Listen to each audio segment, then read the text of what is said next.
shavings on the floor. A little broom, swipe them into a pile, pick them up once in a while. You can safely work with small parts. This is a biggie. Stuff that, how many of you would like to run a piece like this through a jointer by hand? Okay? With a hand plane, no problem. Right in. That's what happened. Okay. Finger. In a heartbeat too. Yeah, that's the thing. A machine, it's over just as fast with a hand plane, but generally a few stitches will fix you up. I use it to remove wind in a board. You know those twisty boards that you got to straighten before you run them through a planer? Hand plane's a great way to get rid of that. You can fit pieces to thousandths of an inch. This is literally true. When I did cabinet work, I thought a 64th was best we could do. It was all power tools. Okay? When I did machine work, we worked to thousandths or tenths of a thousandth of an inch.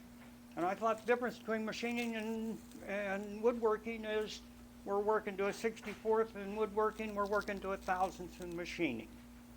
You can literally work to 2 or 3 thousandths of an inch with a hand tool, particularly with plane. Okay, you can radius edges, you can break arises. There's a new word for some of you probably. You know what an aris is? It's a corner. Okay, those sharp edges you get on your work that you need to break, you don't need a sanding block. A couple swipes with a hand plane, it's gone. Okay. So, are we in a fine Fettle tonight? Mark introduced part of this for me, and I'll hit that, I think, on the next slide, the definition of Fettle. But thank you for that, Mark. Yeah, a couple people have brought that up. Yeah, it's an unusual word. It is, and I saw it for a long time, and I assumed that it meant get it ready to use. But I looked it up to do the presentation, made a slide for it. Using a hand plane, there's 3 keys to using one, okay? You have to have a sharp blade. We're not talking sharpening tonight, but that's we've done that here at the club before, and maybe we can do it again one day. You have to fettle the plane, which is what we are going to talk about tonight. And then you have to know how to use it, and technique. But each of those is a separate thing, and any one of them you can spend more than an hour on. So if you've had trouble getting a hand plane to work for you, there's good reason. That's a lot to bite off in one chew, how to do all of those things. But hopefully we can make that easier for you. Got to get used to this clicker. I'm going the wrong way. There it is, Fettle. From the Middle English fettle, to ready, fix, arrange, prepare, an obscure origin. And there's Mark's definitions.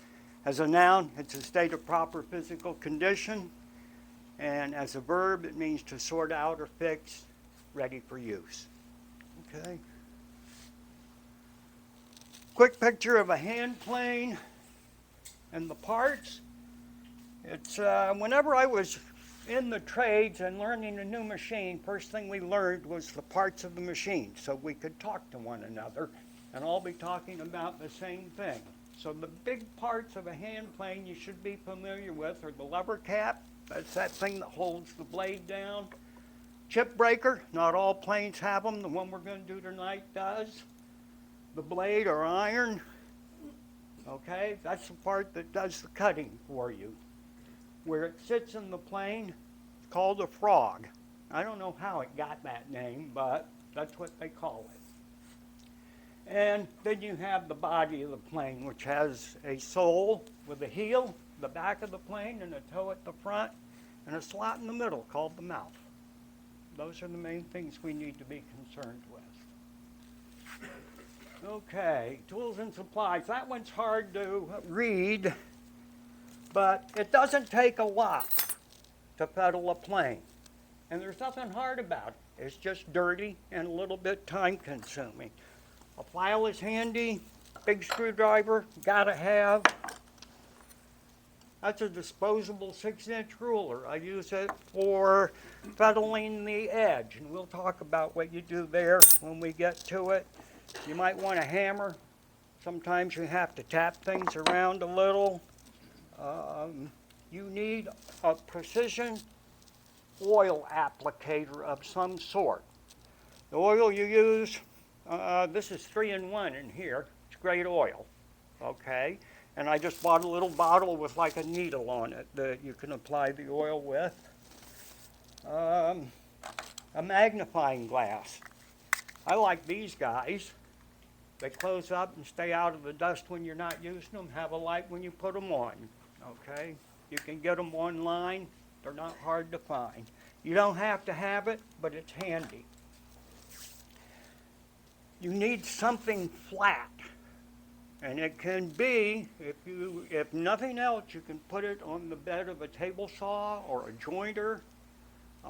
You need a place to glue sandpaper down that's flat, because we are going to take the sole of the plane and flatten it here. All right? That's almost the first thing you do. And it's probably the most time-consuming thing you'll have to do, but you only got to do it once in time-consuming mode. After a few years, you might have to hit it lightly to pick up where you've worn it down, because wood's abrasive, and it will wear the sole of that plane over time. But it takes a while, so you're not doing this all the time. I like a block of paraffin, but I just use that when I'm readying it to try the final cut. Just give it a nice slick slide. Let's see. Safety. We got to have our obligatory safety warnings on this. They're hand tools, okay? You're working with hand tools. You're not likely to cut a finger off, but you're more than likely to get cut on something. The blade is sharp. There's corners on the parts that are sharp. There's burrs that are left. All of those things can cut you, so watch it, okay? You may be working with some chemicals or oils or something like that that are dangerous. Follow the manufacturer's instructions. Be careful of it, okay? Wear safety glasses. What am I doing? I need safety glasses for. I didn't bring it, but I keep a photographer's duster because I don't have air at my bench. And a lot of you probably have an air hose at your bench. You're going to be blowing this thing off. Stuff flies around. It will get in your eye. So safety glasses are always good. All right.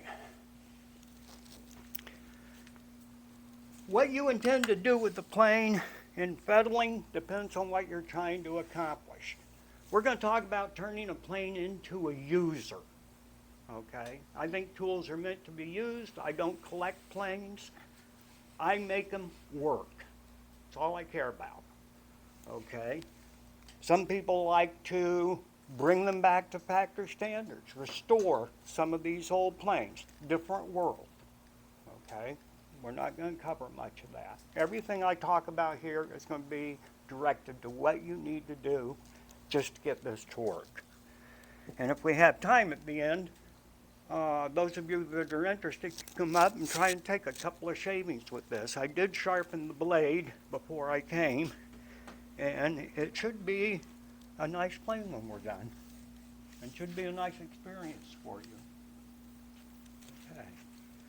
So, what I do is not the only way. And I'll tell you, like I used to tell apprentices I had when I was in the trades, if you learn to do it my way, I guarantee it'll work. After you've learned to do it my way, experiment.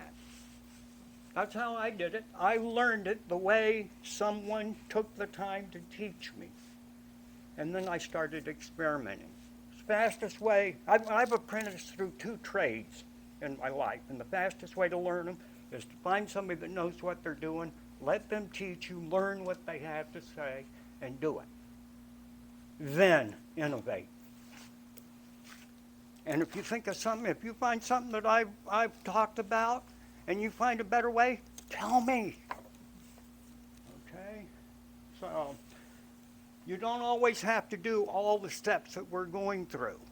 Fettling is getting it ready to work. A plane that's been in use for a while might just need a little attention to get it to work. Okay? But basically, we have to disassemble it. We have to clean, condition, lube and oil it, reassemble it, set the blade, and start planing.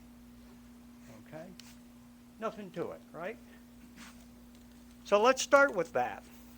We're going to disassemble this plane, and when I say disassemble, I mean take everything apart. Okay? So it starts with the lever cap. This isn't always a lever, it might be a knob. There's different ways these are held on. This one is a lever. You pop the lever up and slide it back. Now I'm holding on to the blade with 2 fingers here so I can show this to you. Ordinarily I'd say just leave it on the bench when you're doing it. You have to pick the blade up and slide it out. All right, we're going to set the plane aside for a minute and talk about the blade and the chip breaker. All right, they're held on with a single screw, the chip breaker to the blade. Loosen it, don't take it out. Slide the chip breaker down, away from the edge of that plane. You don't want to hit it. Rotate it 90 degrees. You see the big hole in here? You can slide the blade back then and lift it off the screw. Okay. We're going to set the blade aside. It's already been sharpened because tonight was not a sharpening thing. But I do want to talk about, actually we'll just go ahead and reassemble it now because I want to tell you about this. The chip breaker has to meet the back of the plane with no gaps. All right? If you leave a gap in there, a chip will find its way in there and pretty soon it will gum up the works and fill the mouth of your plane. All right? So, let's say we sharpen the blade, we want to reassemble it. We have to get that screw loosened up enough to go in. It's just the reverse of taking it apart. Made them together, 90 degrees. Slide the chip breaker down. Rotate it into place. All right? And just finger tighten that screw. And we're going to slide this forward so that it's almost to the edge of the blade. Right. This is a hard one to get a good answer on. How close to that edge do I need to be? So I'm going to give you a good answer. Do it at a 32nd of an inch. There's times you can make it closer. There's times you might need to back it off a little from there. But if you use a 32nd of an inch, it'll work fine. Okay? And that's an eyeball 32nd. You don't have to get a micrometer out and check it. You do need to tighten the screw, make sure that the chip breaker doesn't rotate on the blade, and make sure that it's good and tight. And then, if you're fettling this for the first time, you hold it up to a light. There's a hump in this chip breaker that makes a gap, and you can kind of look through that. And you want to sight through it and see if you see any daylight in there or any of your fluorescent light. If there's a light in there, you need to take this off and hone it on a stone flat so that when they made up, there's no gaps, right? So we took care of that. To finish disassembling it, we'll pop the handles off. Now you can refinish, if this is a plane you just got off eBay, you can refinish these handles if you like. We're really removing them just to get them out of our way for the rest of what we're going to do right now.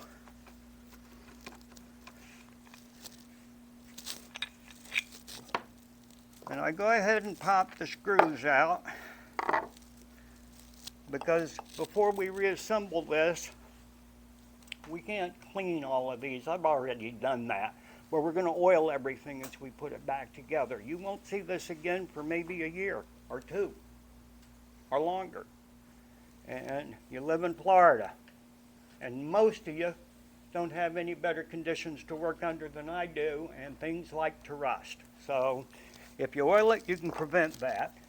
And I will suggest for a lot of this stuff, if it's something that's hidden like that, I like to use lanolin. All right, this is fluid film. You can get it online. Lowe's sells it. Farmers have used it for years. It's one of the best protections against rust you can find. I work in a garage that is not climate controlled, and I have very little in the way of rust problems because I keep things oiled and I keep lanolin on the things that I don't pick up daily and oil daily, or as I use them. The last piece we have to remove is the frog. That piece I told you that the blade rests on. We've had a request to put this down in this so we can Sure. you can see. Sure.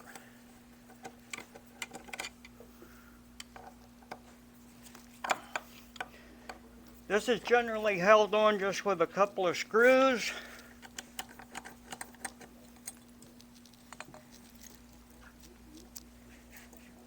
And we're really taking it off so that we can inspect it and we can inspect the mating surfaces where it goes back together with the plane body. Okay? They should be milled to bare metal. Sometimes you'll find a new plane or one that somebody has reworked and didn't know what they were doing, and they'll have paint on them. You got to clean it off if you do, if you find one like that. And that's where a file comes in handy. The other thing you're looking for is burrs or dings. Anything that keeps this from sitting flat to the plane body, because it is crucial that when this is sitting in the body, it sits tight to the body, that it can't rock or twist or turn. All right? So this one, if I had found a burr here, I would take a file and just lightly file it. You don't have, doesn't take a lot. And the big thing is you've got to control it. You got to make sure you keep this surface as flat as possible. This plane is pretty good.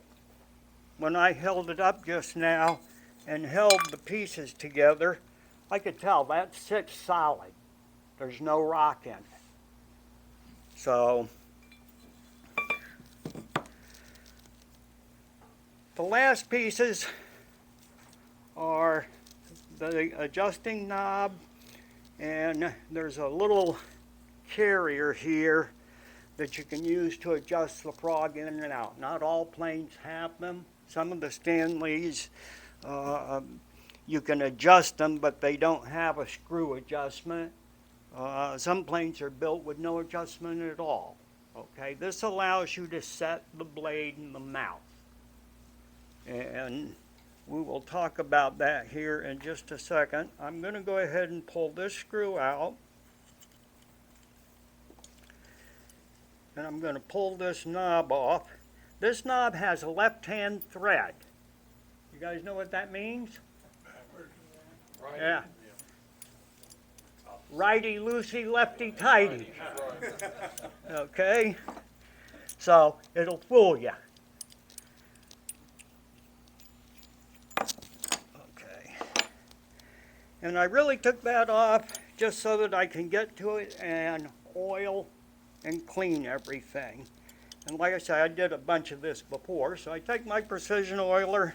You don't want too much oil. The oil's going to attract dust, and we all know what that's like. So just a drop. I put in oil. This is going to be hard to see, but there's a thing called the this is an adjusting lever and a yoke that goes in to this nut. And it pivots on a little piece of steel in there, and you just want to oil that. This is your adjusting lever to adjust the blade flat to the sole of the plane. Okay, by moving the lever, the blade twists back and forth because you want the cutting edge parallel to the sole of the plane. I like to put a drop of oil on each side of where that goes. I like to oil the screw, and we're ready to reassemble this. That's a little tricky. You got to make sure you get that yoke in the groove in this nut, and you got to make sure that you loosen the nut in order to get it to thread on, because it's righty-loosey, lefty-tighty, right? And as you go forward, that yoke will drop right down in that slot. This pivots this little piece you can see hopefully sticking up here, and that piece moves up and down and it slides your blade in and out. That's how you set the depth of your cut on the plane.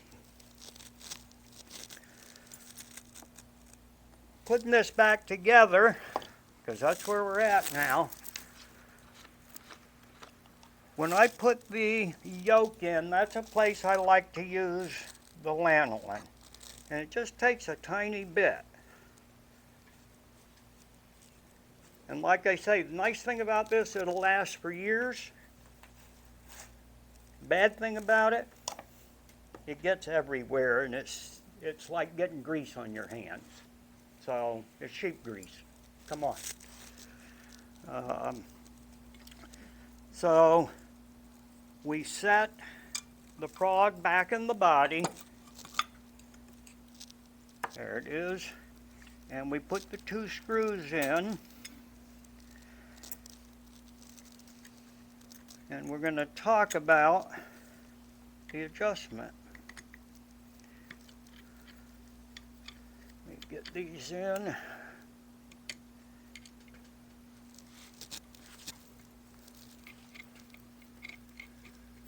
There we go. The frog can slide in and out. There's slots in here, and it's so you can adjust where the blade is relative to the mouth. For really fine finishing, or taking very thin cuts in, say, highly figured wood where the grain is going everywhere and you're having tear out problems, you want to get that edge pretty close to the front of the mouth. You don't want a big gap there, because the front of the plane in front of the blade there helps hold the wood down and keep it from springing up and tearing out. You get a smoother cut. All right, if you're doing heavy planing and taking big chips, having that too close, it's going to jam up on you. So that's why it's adjustable. All right, I keep mine generally set at a medium opening. You know, I don't like it real tight most of the time, because a lot of times I like to be able to take heavier or lighter cuts. And if I'm dealing with really squirrely wood, I usually keep a plane set up separate just for that, so that I can keep the adjustments tighter. Okay? But if all you got is one plane and you got to move back and forth, you can do that. You just loosen these 2 screws and either tap the frog, or in this case, there's an adjusting screw.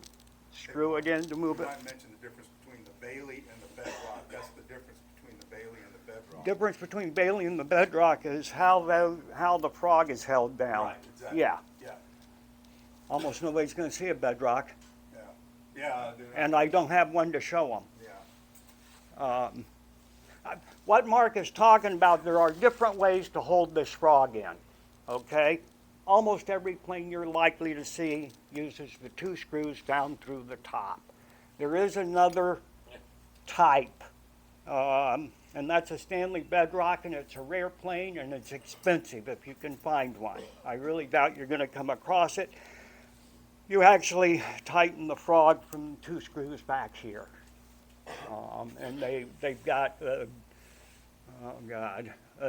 dimple that a pointed piece goes in, and it's a nice system. And it locks You it can down adjust solid. it after it's tightened down.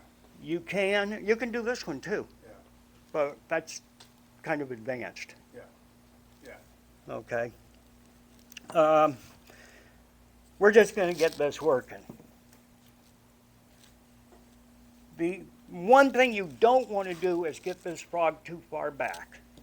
If the back of the blade is hitting on the mouth, then it's not seated tight to the frog, okay? Now, you've got some clearance with the bevel on the blade, because this is a bevel down plane, and it would take some effort to get this to hit on the mouth, but it can. Just be aware of that. If things are just being strange to you, and you've recently disassembled and reassembled your plane, check that. Make sure the frog is in a good position. Okay? So I'm gonna tighten this just lightly.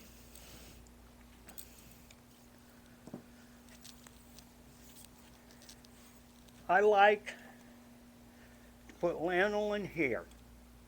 Okay? It acts as on the face of the frog where the blade seats. It acts as a lubricant and it acts as a rust preventative. Okay? And this rag is one that I use with this lanolin all the time, and that's what I'm using here. It doesn't, like I say, take much. That's plenty right there. And I've just covered that. All right? Set your plane down. I'm going to set this under a bench. On a nice flat surface. Center this lateral adjustment lever. Okay? Just for starters. That's this piece right here. You don't need it cocked off at one angle because you've already cocked your blade a bunch. So, center that. Set it on a flat surface carefully so as not to hit anything with this edge that you just spent 30 minutes getting ready to shave with. Set it down on that surface and let the blade drop in, and you've got to get it on that little adjusting lever. And you may have to fiddle with it a little. There it is, it just dropped in. Okay. Before I put this, the lever cap screw back in, then put some oil on it. That's why we took it apart.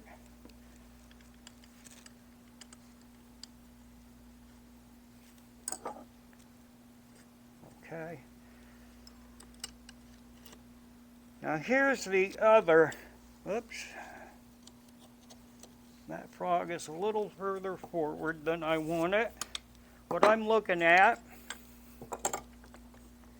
is when I set this in place, the blade is just a little further that way than I want. So I'm going to back this out a little.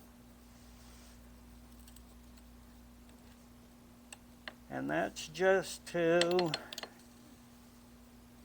get me some clearance. You need to be thinking all the time about where the slack in your screw is. Do you all know what slack in a screw is? What I'm talking about, slack in a screw? When you turn a screw, you know how it turns freely and doesn't move for a turn or two, and then it starts moving, and when you back it up, it'll turn freely for a little bit and won't move, and then it'll start backing up. That's because of the tolerance used in machining the screws. They have to have clearance to move. And you always want your force from the screw to be going into the piece you're holding. Okay? Just think about it and say, gee, if this is pushing back, I don't want that screw to be able to move against that slack going back. So my last turn wants to be a little forward. Okay?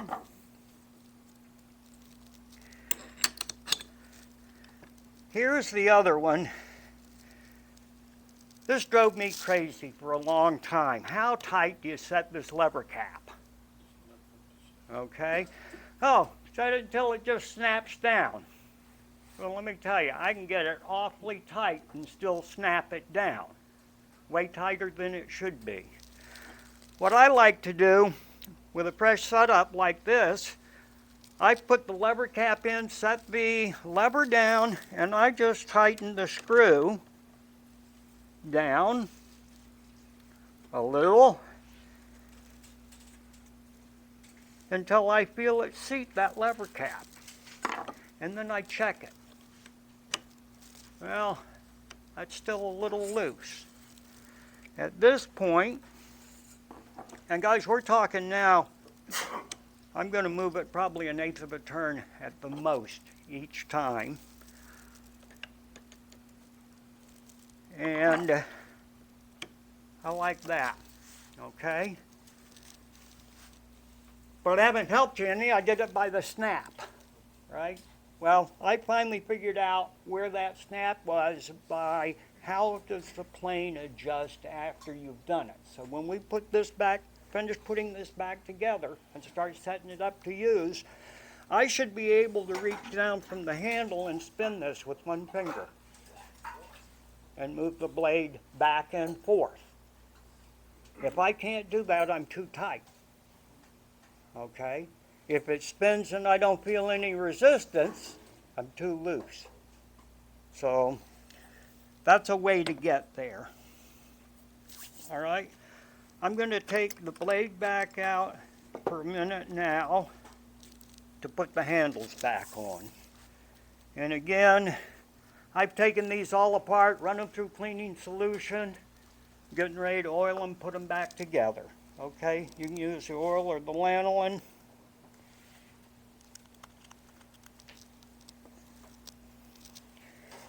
If your tote, this handle, the back of the plane is called the tote, is too loose. If it rattles around when you tighten this all the way, you can file this lightly. And I mean be careful because there's no putting it back once you cut it off.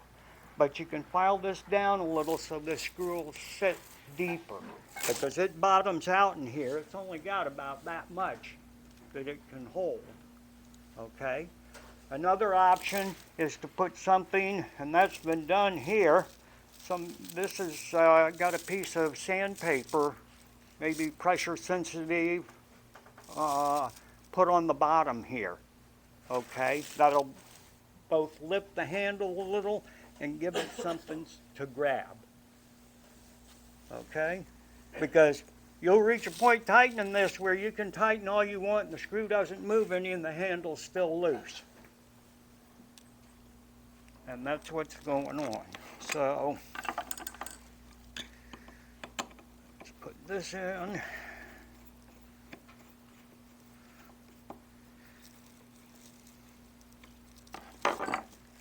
That's good. Recenter that. I'm happy with where that is for now.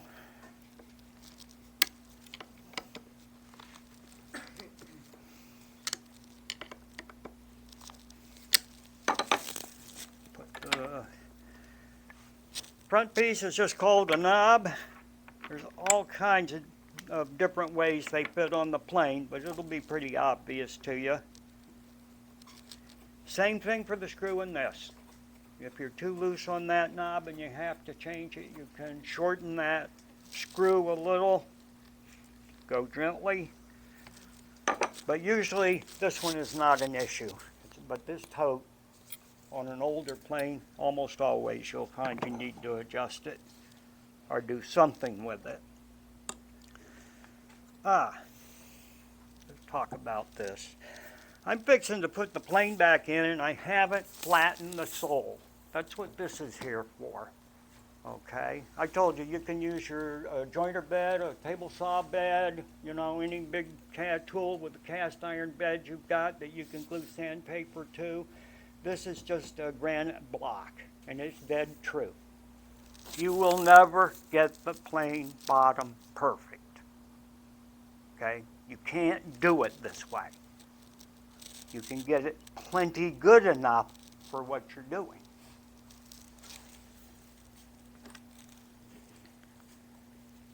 Everybody I've seen doing YouTubes on these says you've got to do this after the plane's assembled and tensioned, because you put tension on this casting and that tension distorts it.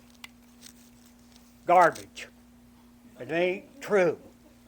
Okay? If you have fit that frog the way I told you, it's sitting solid before you tighten those screws. You're not going to distort this plane bed. You can do this before you put that blade in, and you don't have to remember to back it off. Okay? A magic marker, I'm just making some marks across,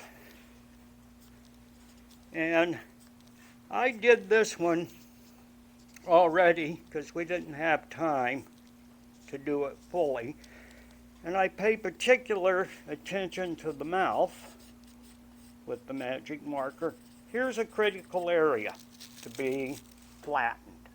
We don't care if the whole bottom is dead flat. I mean, you're looking for an average here. What you need is to be able to get good registration to your work from the bottom. So you can spend all the time you want on it. You don't have to spend a week trying to get it perfect.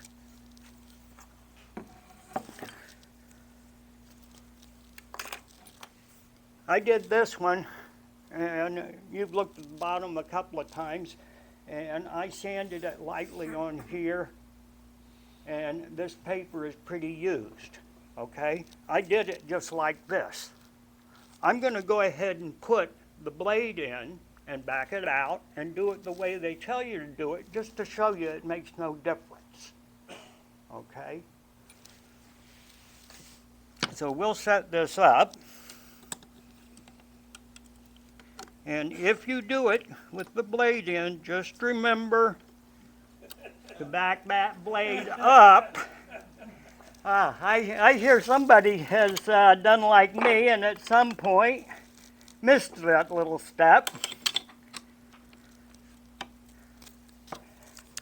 So what I'm doing now is I'm sighting down here to make sure I'm getting this blade out of there, and it's moving just a little easier than I like. So all I'm going to do is tighten that a little, okay? And I still got the lever cap later for a quick adjustment, but right now we're setting this up. The blade is clear of the mouth.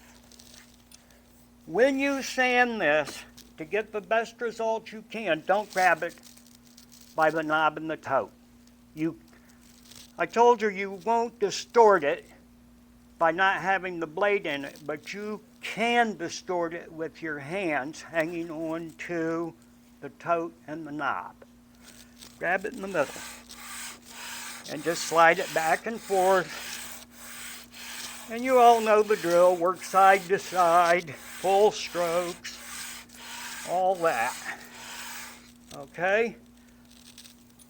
The magic marker is gone. This is 100 grit. You can take it to what, this is what I use. You can take it as far as you want. I used to go to 220. The plain sole will polish on the wood as you go using it. Remember I said earlier wood's abrasive?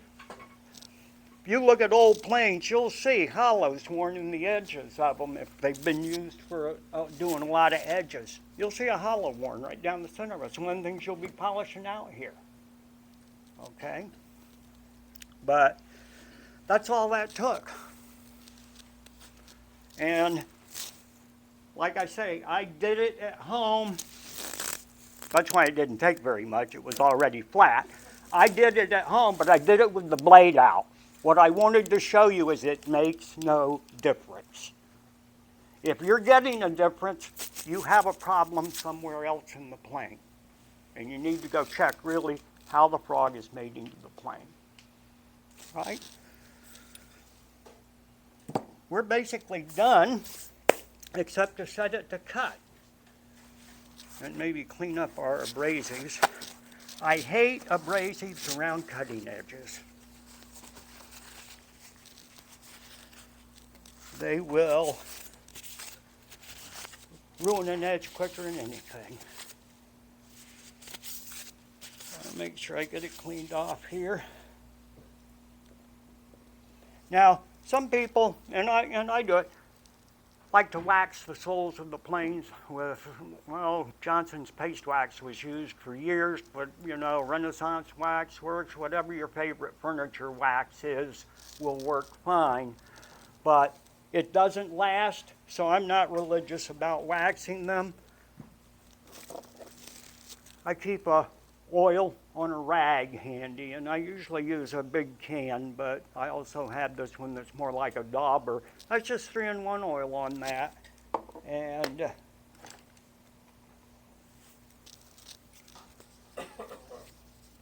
I can do that on the plane. And I'm not really doing that to lube it for cutting, because it won't last very long. I'm doing it for rust protection, so I generally don't do it until I'm done cutting for the day. I lube it with the paste wax, or I mean the canning wax, paraffin. So let me get this edge set and see if we can't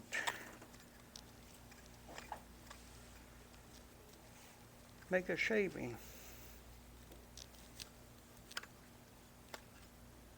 That's just a little tight.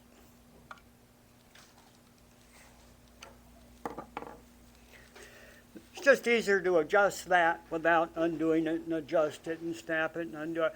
Like I say, once you've got it where you want it, then you can use the lever.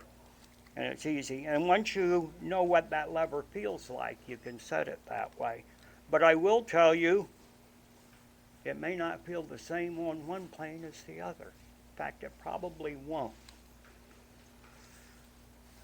All planes are a little different.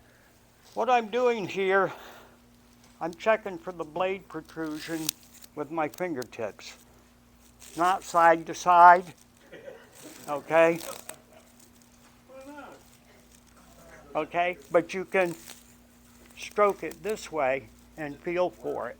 Now that's going to vary how that should feel with where you're set relative to the mouth, okay? Another way to check it is to sight it against the light. And that needs to go a little further. Get that in the box open. Oh yeah, I'll tell you. This one.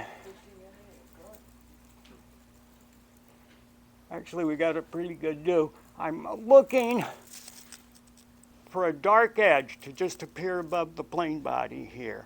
Okay, you'll soon, and some people find it easier to look from the back. Pick the way that works best for you, okay? But I'm looking both for the protrusion and that it's level to the plane body. It protrudes evenly on both sides. And this is a little higher on this side than this side. You move your adjusting lever toward the high side.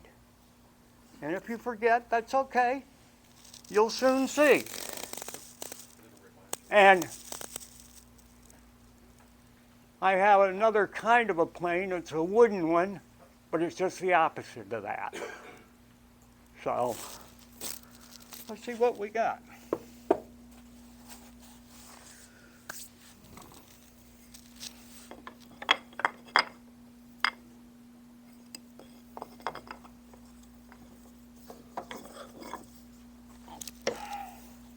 be a little, watch out for metal.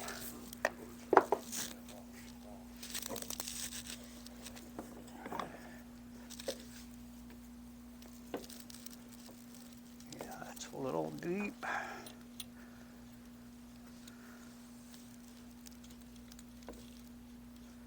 Okay, just like I said on the other screws, your final adjustment wants to be the direction you want your piece to move. So I've got to be pushing the blade this way to make a cut deeper. So you always want to be, your final adjustments pushing the blade that way. If I back this screw off through the slack on it, even if I'm not pulling the blade back, it'll push back because I've left it room. That's what I'm trying to get rid of.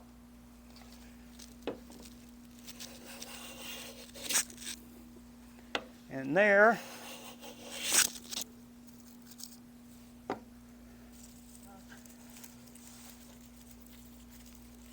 we go. Actually, I think I got a longer piece, and I can pull that curl out further.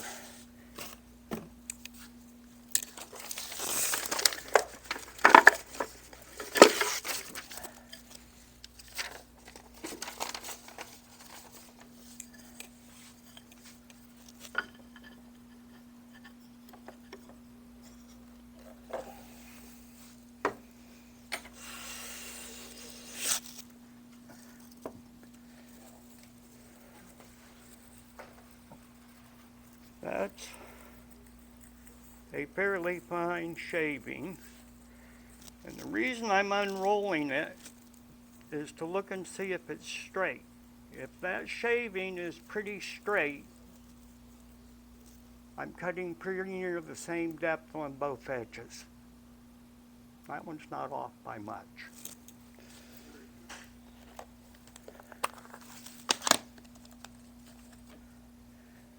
That's poplar on this one. I like to use poplar for setting a plane because it doesn't dull the edge too much while I'm just checking things out. Now that says that shaving's about 1.5 thousandths. You can get shavings less than 1,000th, depending on the wood.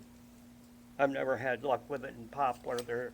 I can get shavings, but they curl up so tight you can't unravel them or do anything with them. The Japanese, with some of their Japanese planes, will take shavings down to 3 or 4/10 of a thousandth, and 14 feet long and 4 inches wide. Okay? But you know what? You're going to be here a long time straightening an edge 3/10 of a thousandth at a time. Okay? I try to be practical about it. This plane will work fine for us. Okay? And if we have time through the night and over the break, come up and give it a try. Because one of the biggest things that was a problem to me in learning to do this was I didn't know when I had it right. How do you know? I had nothing to compare it to. So,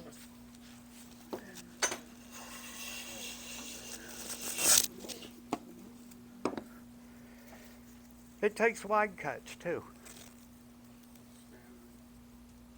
So, and like a baby's butt. Thank you.